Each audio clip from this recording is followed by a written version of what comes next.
হৃদয়ের উপপাদ্য পর্ব ৭। বান্ধবী, কিছু একটা মিসিং লাগছে না? আজ যে বললে না পিতার সমতুল্য, এখন কি তবে? শ্রুতি হাসতে লাগলো। হিয়া চেঁচিয়ে বলল, শ্রুতি, তুই আমায় আমার প্রশ্নের জবাব দে, এসব ছাড়। শ্রুতির মুখ বন্ধ হয়ে গেল, যেন তপ্ত জ্বলতে থাকা আগুনে কেউ পানি ঢেলে দিল। হিয়া বলল, বলতো ওইখানের কি রহস্য? শ্রুতি কিছুক্ষণ চুপ থেকে আশপাশটা দেখে নিয়ে বলতে শুরু করলো, ওই জায়গাতে কোনো অশরীরী ছায়া আছে, তাই ওখানে কেউ যায় না। আমি জানি তোর কাছে বিষয়টা অবাস্তব মনে হবে, কিন্তু এটাই সত্যি। এমন কিছু হয় না শ্রুতি। আচ্ছা, তোর কথা মেনে নিলাম, আমি না হয় জানতাম না তাই গিয়েছিলাম, কিন্তু কিন্তু ওই লোকগুলো, ওরা কেন গেল? ওরাও হয়তো না জেনে গেছে। অনেক আগের ঘটনা, ওইখানে একটা মেয়ে চলে গিয়েছিল। পরবর্তীতে মেয়েটার দেহ পাওয়া গেলেও হৃৎপিণ্ড মিসিং ছিল। তারপর কয়েকবার এমন হওয়াতে সবাই খুব ঘাবড়ে যায়। তখন একবার এক পীর টাইপ লোক যান, পরে উনি ওখানে কয়েকজনকে দেখতে পান, তবে ওদের তিনি কোনো কারণে ছুঁতেও পারেনি, কোনো মতে বেঁচে ফিরেন আর এসেই সবাইকে বলে দেন যাতে ওখানে কেউ না যায়। কিন্তু কয়েকদিন পর থেকে আর কোনো হদিশ পাওয়া যায়নি ওই লোকটার। ধারণা করা হয় ওনাকে হয়তো ওইভাবেই হত্যা করা হয়েছে, তাই পার্কের ওই দিকটায় মানুষ যাতায়াত করে না এখন আর।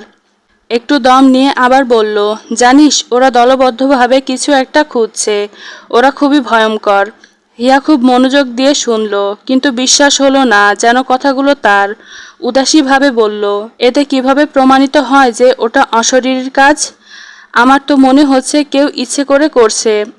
তুই সবটা জানিস না হিয়া, তাই বলছিস। অনেকে বলে ওখানে ড্রাগনের বাস, কেউ কেউ তো বলে ওখানে কোনো ক্রিয়েচার আছে যারা মানুষের বেশে আমাদের সাথেই মিশে আছে, কোনো বিশেষ উদ্দেশ্য নিয়ে। হিয়া সম্পূর্ণ ভাবলেশীনভাবেই বলল, আচ্ছা, এই আধুনিক যুগে এসেও তুই এগুলো বিশ্বাস করিস? এই ড্রাগন বলতে কিছু হয় না। আমার তো এসবে বিশ্বাস নেই, আর তোরও থাকার কোনো কারণ আছে বলে মনে হয় না। তুই বুঝছিস না হিয়া, সত্যি এমন কিছু আছে যা আমাদের সামনে থেকেও আমরা বুঝতে পারছি না।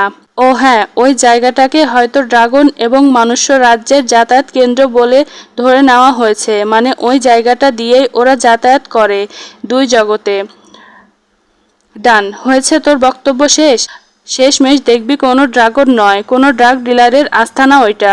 জানিস তো এসব বিজনেসের জন্য নির্জন এলাকা লাগে, তাই মানুষকে ভয় দেখিয়ে সরিয়ে রাখছে। আর ওই দিনের ছেলেগুলো এই বিজনেসেরই অংশ, মিলিয়ে নিস।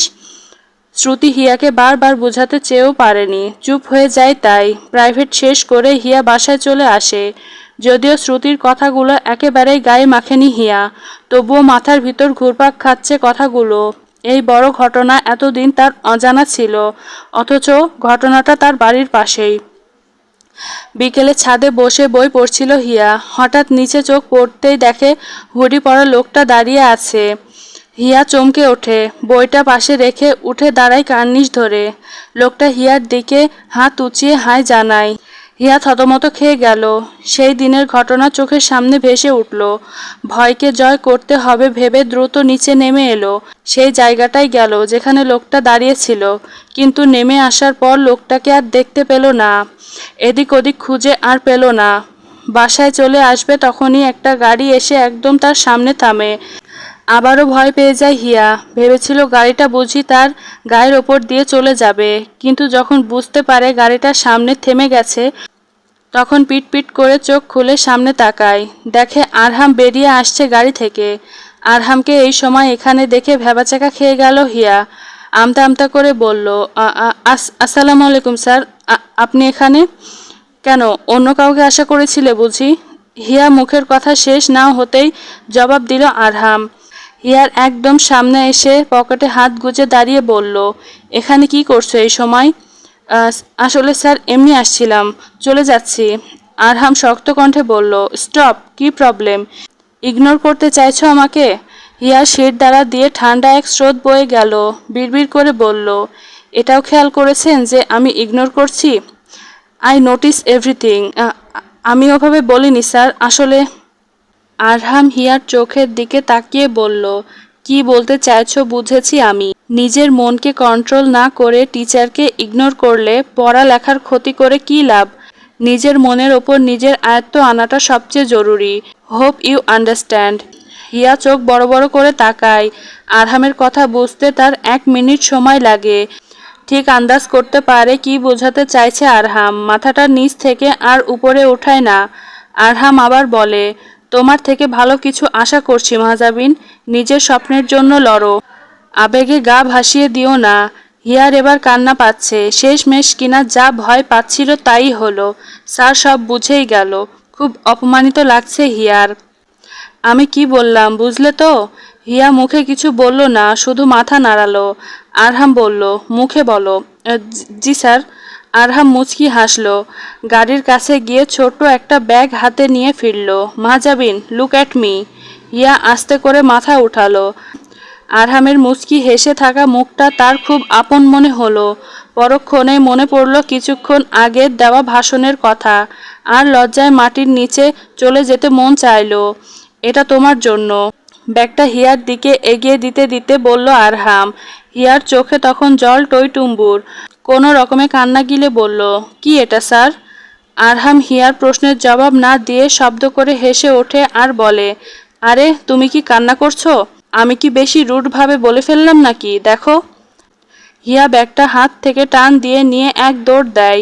মনে মনে ভাবে, শয়তান একটা, এত কথা বলে আবার জিজ্ঞেস করছে কান্না করছি নাকি।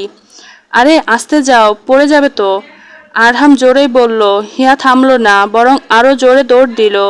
আরহাম বাঁকা হাসলো। সে যেমনটা চাচ্ছে তেমনটাই হচ্ছে। হবে নাই বা কেন? সে যে সব ঠিক করেই রেখেছে। গাড়ি নিয়ে মুহূর্তে প্রস্থান করলো আরহাম। পরের দিন কলেজে হিয়া বসে আছে ক্লাসে। শ্রুতি পাশে বসে বসে নখ খোঁচাচ্ছে। হিয়াকে অনেক কিছু বললেও কোনো কিছু বলেনি হিয়া। সবগুলো ক্লাসই করেছে মন মরা হয়ে। অবশেষে আসে সেই অনাকাঙ্ক্ষিত ক্লাসটা, আরহামের ক্লাস। আজ তার বেশভূষায় অন্য রকম। কালো শার্ট প্যান্টের সাথে স্টাইল করে চুল। ফর্সা গায়ে যেন খাপ খাইয়েছে বেশ।